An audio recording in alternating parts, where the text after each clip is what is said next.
Retornamos a la audiencia de este Tribunal de la Tarde. Gracias, muchísimas gracias por estar con nosotros. Ya tenemos vía la plataforma Zoom nuestro invitado en el día de hoy para esta audiencia. Tenemos a Yuri Enrique Rodríguez, está con nosotros. Yuri, un placer tenerte aquí en el Tribunal de la Tarde. Bueno, muchísimas gracias a ustedes por la invitación. El placer y el honor es todo mío. Bueno, Yuri, cuéntanos, ya hemos visto pues muchas reacciones de dirigentes del Partido de la Liberación Dominicana, al más alto nivel, comité político. Tú eres miembro del comité central y eres de los jóvenes valientes y valiosos que tiene esa organización política. Cuéntanos tu reacción con relación al discurso del presidente Luis Abinader en el acto de juramentación de sus autoridades el pasado domingo. Dice el presidente que no se puede mirar para atrás. Bueno, creo que en primera instancia no han leído a la COF, ¿no? Los asesores que han trabajado con las autoridades gubernamentales actual, porque cuando usted, y eso usted lo puede verificar con los niños pequeños, por ejemplo, cuando usted le dice que no haga algo, eso genera tal vez hasta un morbo dentro de la persona, dentro del esquema mental, dentro del patrón conductual de la persona para así hacer eso que se le ha prohibido, ¿no? Igual ocurre con el pensamiento, cuando usted le dice a alguien que no mire o que no piense, como decía Lakoff, no piense en un elefante, pues inmediatamente el cerebro humano lo que lleva es a eso.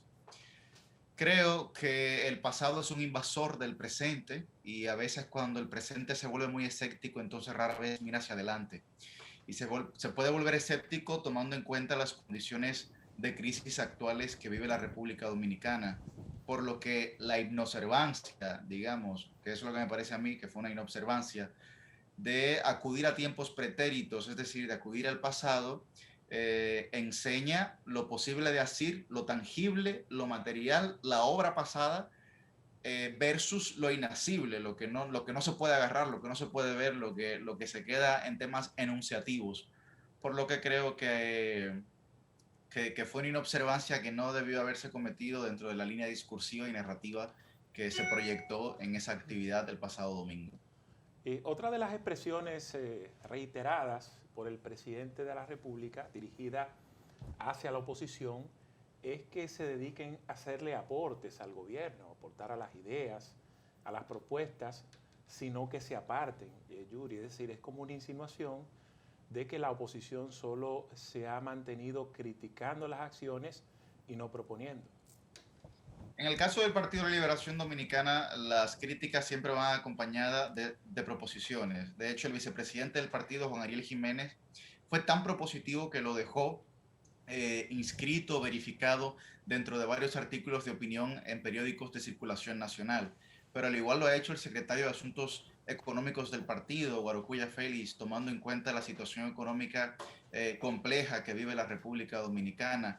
Lo ha hecho también pues quienes se encargaban del gabinete social, encabezándolo también su exdirector ejecutivo, Fran Olivares, miembro del Comité Central, explicando por qué la cobertura social debe ser focalizada en términos de políticas públicas paliativas y que, como se está haciendo ahora, no hay ningún tipo de resultados positivos, por lo menos, para la sociedad dominicana. O sea, que decir que se aparten o que aporten, pues yo creo que el PLD ha aportado suficiente, ha aportado en demasía.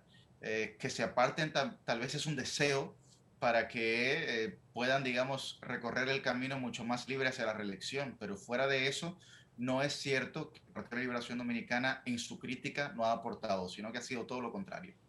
Yuri, en estos tiempos en el que el uso de las herramientas tecnológicas está tan universal, es tan plural, le da tanto acceso a la sociedad en general, si miramos hacia atrás, como bien llama el presidente de la República, Luis Abinader, en su discurso el pasado domingo, ¿qué encontraría la población dominicana mirando hacia atrás de los últimos 10 años a la actualidad? Mira, si nosotros colocamos la mirada, volvemos la mirada hacia atrás, no sería precisamente para distraernos, sería para ver obras y hechos concretos que hablan por sí solos. Cuando hablamos, por ejemplo, de la jornada escolar extendida y hablamos del desayuno y el almuerzo escolar, eso indica, y según los datos del Banco Central, que cada madre soltera se ahorraba por cada hijo que estuviera dentro de la jornada escolar extendida al año 100,000 pesos. Ustedes me dirán, bueno, Yuri, pero 100,000 pesos no es mucho dinero. Bueno, para una madre que gana el salario mínimo, o supongamos que gana entre 15,000 y 20,000 pesos al mes, se está ahorrando prácticamente el 70 u 80% de su salario con los niños que estaban en las jornadas extendidas. Pero cuando miramos atrás, vemos soluciones activas en el caso del transporte, no solamente con el metro, también con el teleférico y con la colectivización del transporte público. Cuando miramos atrás, vemos alternativas o soluciones en el tema de la electricidad, que en el primer caso Punta Catalina fue, digamos, el cuerpo del delito durante la pasada campaña electoral y ahora es el bien más codiciado dentro, digamos, del erario. Cuando miramos hacia atrás, estamos mirando una producción en el campo que nos llevó al 85% de independencia alimentaria y que ahora mismo hemos tenido que recurrir a una ley de aranceles cero sobre importación que lo que hace es precisamente colocar en una posición de vulnerabilidad al campo. Entonces, cuando hablamos hacia atrás, hablamos del microcrédito para las MIPYMES, que son el principal generador de empleo de la República Dominicana, aproximadamente el 90%. Entonces, estamos hablando de una serie de políticas públicas, no de relaciones públicas, que influenciaban directamente el estilo de vida de la gente, ¿no? Y Yuri, por eso hay un pero deterioro. el presidente Luis Abinader en ese discurso fue muy categórico, muy enfático y muy selectivo al señalar las razones por las cuales él llamaba a los ciudadanos a que no miraran para atrás, como dijo él en su expresión. Dijo que no miraran para atrás porque se iban a encontrar con grandes hechos de corrupción en la administración pasada, especialmente la del expresidente Danilo Medina, que no miraran para atrás porque se iban a encontrar con una impunidad que imperó en ese gobierno del Partido de la Liberación Dominicana. Y lo que estamos mirando ahora, pues, real y efectivamente son hechos muy concretos, casos que se están investigando en la justicia y que de hecho el propio jefe de seguridad del presidente, un general activo, está preso. Sí, así es. Sin embargo, ninguna de esas personas han sido condenados en términos jurídicos, han sido condenados en términos mediáticos. Obviamente que no, el juicio no ha pasado. Efectivamente, de hecho, y lo digo como abogado porque en el caso, por ejemplo, del ex procurador Jean Alain Rodríguez, con el que usted puede estar de acuerdo o no en términos personales, inclusive lo puede tildar de su villano favorito. Sin embargo, los plazos para presentación de acusación frente al Ministerio Público se han vencido. De hecho, la auditoría No, Yuri, según la información que ha dado el Ministerio Público, el plazo para la presentación de las acusaciones y las imputaciones que le hace el Ministerio Público vence el próximo día 7 del mes. Lo que pasa es que eso ha sido una decisión discrecional del juez. Sin embargo, los plazos establecidos en los códigos, tanto penal como procesal penal, al igual que la Constitución, el máximo plazo son 18 meses cuando se declara caso complejo. Y ya ese tiempo ha transcurrido. Pero digamos, muy bien, que con el plazo discrecional que ha otorgado el juez no ha pasado. Pero ¿por qué se ha tardado tanto tiempo? Si al principio había dicho que era un expediente blindado. No sé si entienden a lo que me refiero. Yo no estoy haciendo un juicio de valor sobre la culpabilidad, la honestidad, la inocencia de los que están imputados en estos procesos judiciales. Sin embargo, no ha habido, un paso asertivo por parte del organismo persecutor, porque en todos los casos ha tenido que pedir prórrogas para las investigaciones. Y la presentación de prueba o de acusaciones todavía aún no se han materializado. Por lo que también hay que entender esta situación. Y colectivizar la corrupción hacia una organización política, yo creo que es no comprender, que la corrupción es un mal estructural en términos socioculturales en la República Dominicana. Además, hay apenas 3 o 4 miembros del Comité Central del Partido de la Liberación Dominicana que hoy guardan prisión.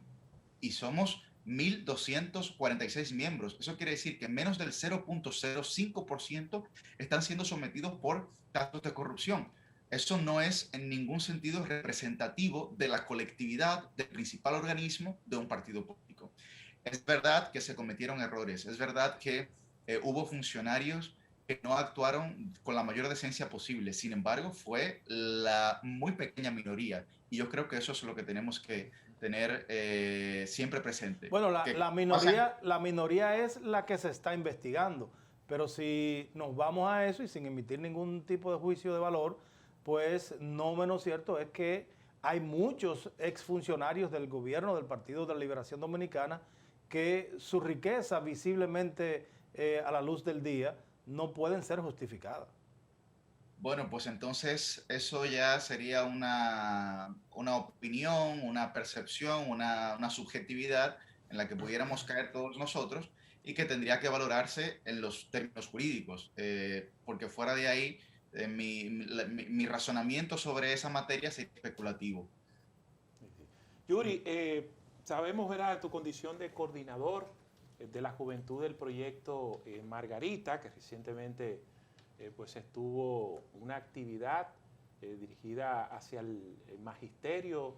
Quisiéramos conocer, desde tu punto de vista, cómo va la campaña, esa correlación de fuerza y sobre todo lo que advierten algunas personas de que al PLD le espera el día de las elecciones un estallido de otra guerra mundial. No le espera ningún estallido del PLD. Yo creo que el partido ha aprendido de las experiencias pasadas y es consciente de que la unidad, la actuación con madurez en el próximo proceso de consulta tiene que primar para que se pueda garantizar el éxito tanto político como electoral del Partido de la Liberación Dominicana. En el caso de la compañera Margarita Cedeño, es quien, sin lugar a duda, encabeza la preferencia de cara al próximo domingo 16 de octubre, donde se celebrarán pues esta consulta, y ha estado realizando un amplio recorrido a nivel nacional, pues juramentando la estructura que la va a acompañar de cara a esta consulta. Y como tú muy bien señalas, el pasado domingo pues recibió un contundente apoyo de miles de miembros del sector magisterial a nivel nacional, donde se comprometen a apoyar la candidatura del futuro, la candidatura de la esperanza. Margarita, hay que recordar que es una persona, es tal vez la única persona que digamos, que se ha mantenido flotando en el escenario político con una popularidad y sobre todo una tasa de aceptación bastante alta durante la última década. Y nosotros creemos que es el momento de que ya una persona que ha mostrado inclusive hasta dentro de su vida privada la mayor lealtad hacia su organización política, pues yo creo que es el momento de que todos los PLDistas y la sociedad en general que puede votar el próximo 16 de octubre, votando 5, que es el número de Margarita, pues que le demos la oportunidad de dirigir nuestro país. Una persona con suma experiencia de Estado y que evidentemente cree en la innovación, cree en la juventud y cree en las mujeres. Yuri, Julio Ernesto señaló de que tú eres el coordinador nacional de la juventud del Sí. proyecto Margarita, Margarita Cedeño. Ahora bien, ¿cuál ha sido la valoración, la receptividad que ha tenido cuando acudes a los municipios, a las provincias? Recientemente te vi en unas imágenes en Boca Chica, por ejemplo, juramentando jóvenes. ¿Cuál es la valoración que emiten los jóvenes hacia ti sobre la percepción, sobre lo que esperan de un gobierno, de un futuro gobierno de la doctora Margarita Cedeño? Mira, Joel, es una cosa eufórica, es como si se tratara de una estrella de rock. Yo me he quedado sorprendido porque tengo 10 años haciendo política y nunca había visto esto. Entonces, es una cosa de que la gente la espera, la pide, la quiere.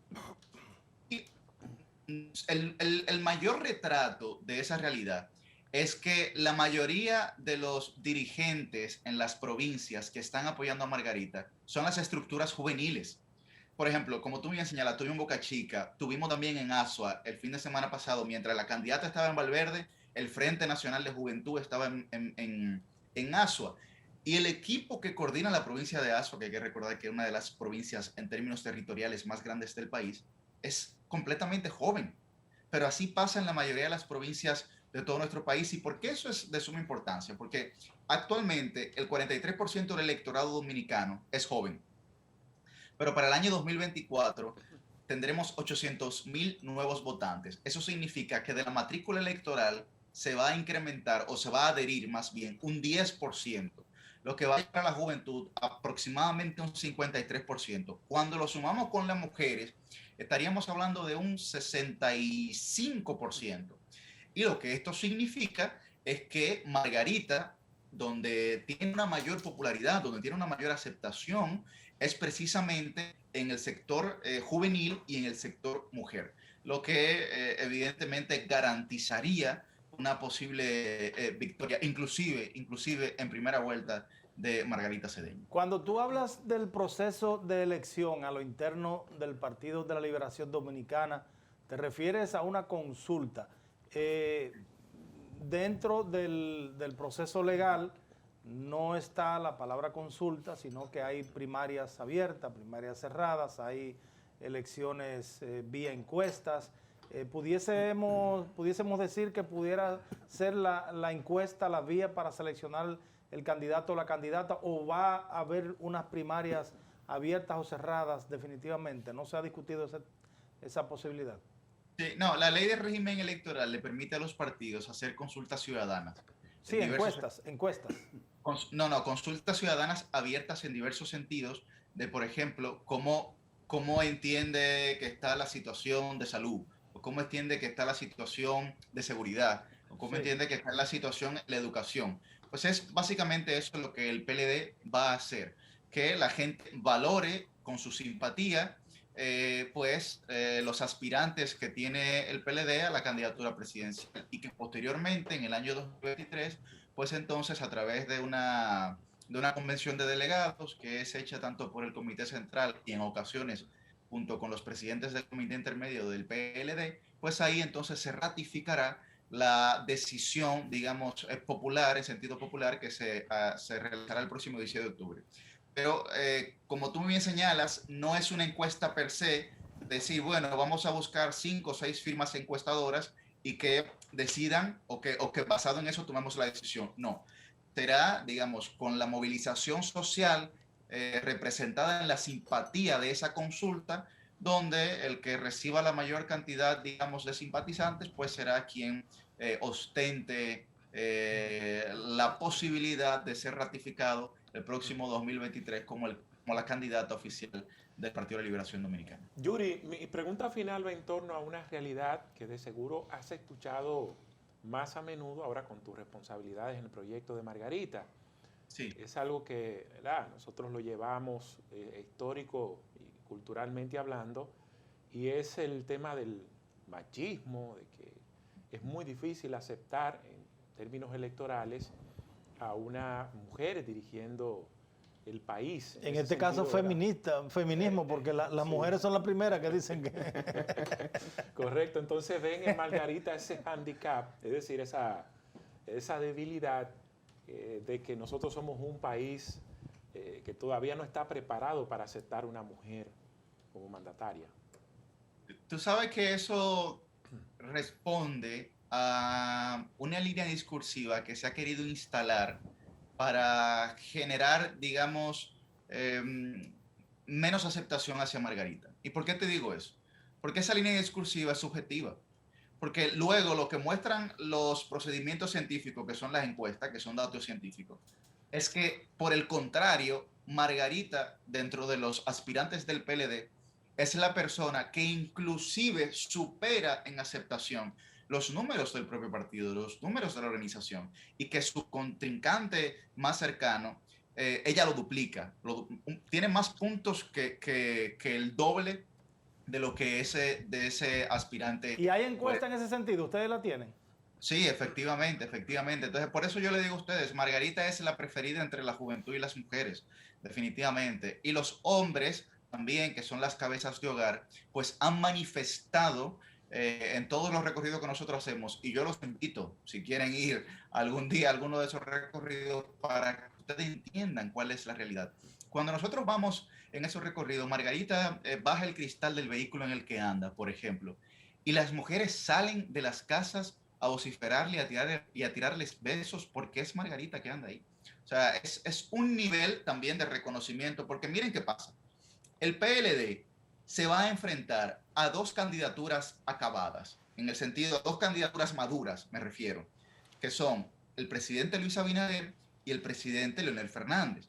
Dentro de las 6 candidaturas que tiene o presenta el Partido de la Liberación Dominicana, la más madura por términos objetivos es precisamente la de Margarita Cedeño, por lo que el PLD tiene que tomar una decisión inteligente, porque mientras los otros 2 contrincantes ya van a tener bastante terreno ganado, nosotros necesitamos una persona que tenga ese mismo terreno en conocimiento de la población, en aceptación de la población, en simpatía para los votos que esos otros 2 contrincantes, porque de lo contrario comenzaríamos a perder tiempo, inclusive en dar a conocer nuestro candidato.